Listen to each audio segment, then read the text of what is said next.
आम्हाला ह्याची सवय झाली आहे. पक्षफोडा, आईस, मी तर सगळ्या भाषणात बोलले, संपूर्ण महाराष्ट्र नाही देशाला आता आईस माहिती आहे. आईस म्हणजे इन्कम टॅक्स, सीबीआय आणि ईडी. आता मी कोल्हापूरवरनं आली आहे. कोल्हापूरमध्ये तर प्रशासक नेमला आहे.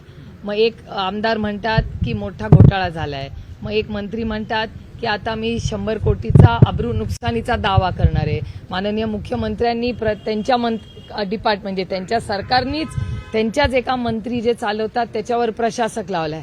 मला कधी कधी गंमत वाटते की महाराष्ट्रात चाललंय तरी नक्की काय. आणि असं आहे की शेवटी इलेक्शन जिंकले हारले हा विषय नाहीये. Governance is continuity. कुठलंही सरकार आलं तर ते सातत्याने पुढे चांगले ज्यांनी आधींनी केले ते काम पुढे नेत असतं. मी विरोधक आहे म्हणून असं मी कधीच म्हणणार नाही की माझ्या महाराष्ट्रात अशा घटना, अजिबात नाही. आमची लढाई वैचारिक आहे, काही वैयक्तिक कोणाशी नाही.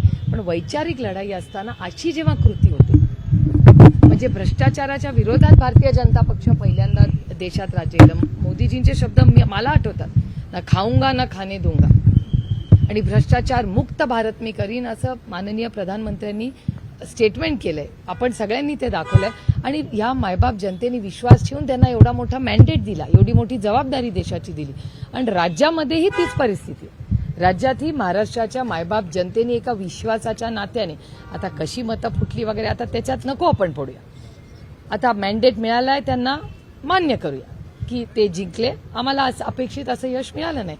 पण अशी परिस्थिती असतानाही जर भ्रष्टाचाराचे आरोप सरकारमध्येच आपापसात होत असतील तर हे कुठल्या सरकारसाठी हे अतिशय चिंताजनक आणि घातक आहे असं माझं वैयक्तिक मत.